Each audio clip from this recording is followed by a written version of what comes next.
महोदया, मैं स्पष्ट कर देना चाहता हूं कि अयोध्या में श्री राम जन्मभूमि, जिस पर माननीय उच्चतम न्यायालय ने इलाहाबाद उच्च न्यायालय की खंडपीठ के निर्णय के बाद स्थगनादेश दिया है।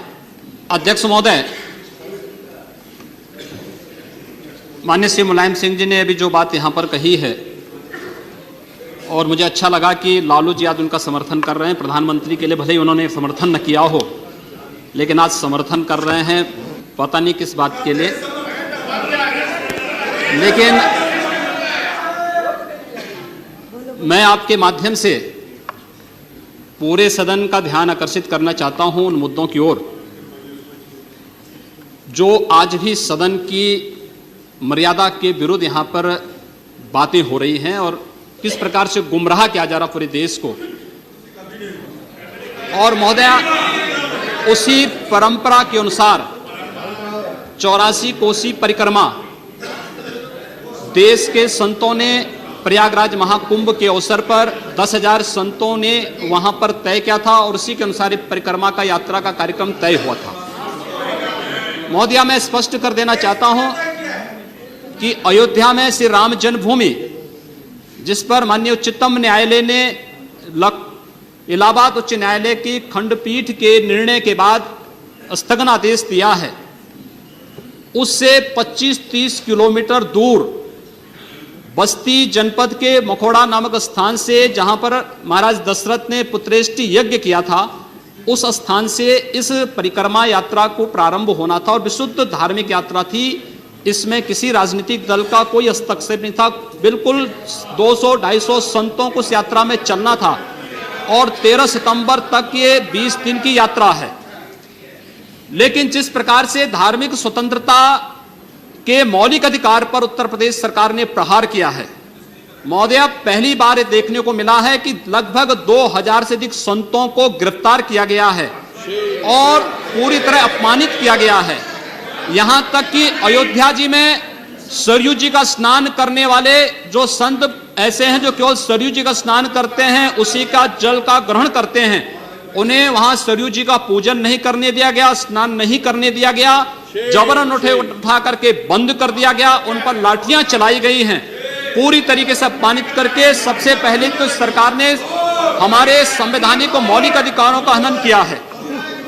दूसरा, जहां तक स्थगन आदेश की बात है, मैं याद दिलाना चाहूंगा, इस देश के अंदर सेकुलरिज्म के नाम पर राजनीति करने वाले उन सभी दलों को 1994 में कांग्रेस नेतृत्व की ही सरकार ने सुप्रीम कोर्ट में एक शपथ पत्र दिया था और ये कहा था कि अगर तय हो जाएगा कि अयोध्या में विवादित जो ढांचा था वह ढांचा किसी हिंदू मंदिर या स्मारक को तोड़ करके बनाया गया है तो हिंदू भावनाओं के अनुरूप कार्य होगा।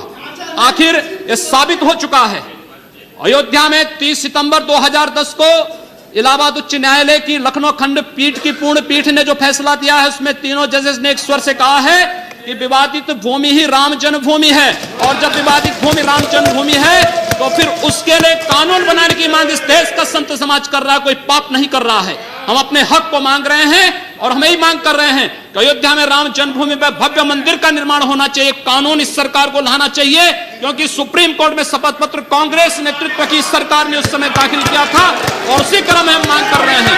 और संतों को उनके हकों से वंचित किया जा रहा है, उनके धार्मिक यात्रा को प्रतिबंधित किया जा रहा है, उन्हें अपमानित किया जा रहा है। और किस समाजवाद की बात मुलायम सिंह जी कर रहे हैं, किस संविधान की बात कर रहे हैं? ये समाजवाद है।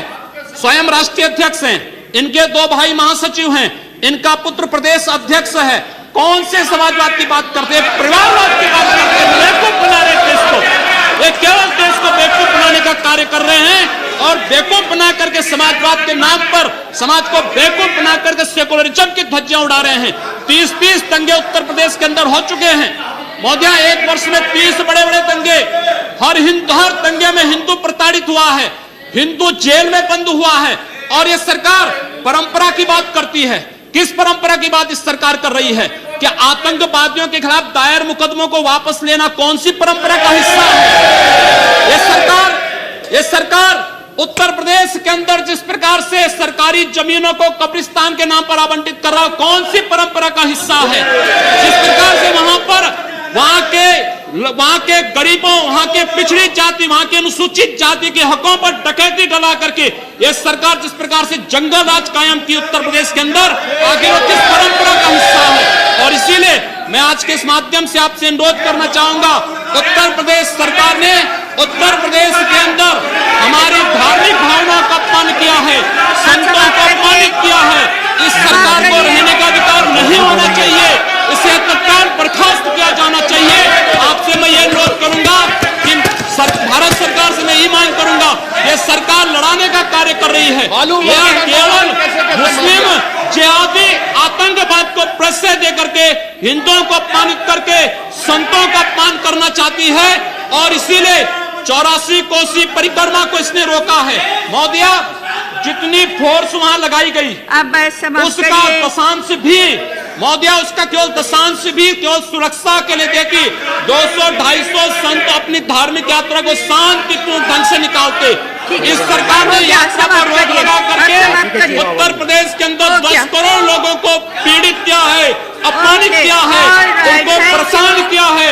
और यही नहीं, यह सरकार लगातार हिंदुओं को अपमानित करने का कार्य कर रही है। और इसीलिए मैं अपने माध्यम से अनुरोध करूंगा, इस सरकार को रहने का कोई अधिकार नहीं, इसे बर्खास्त किया जाना चाहिए।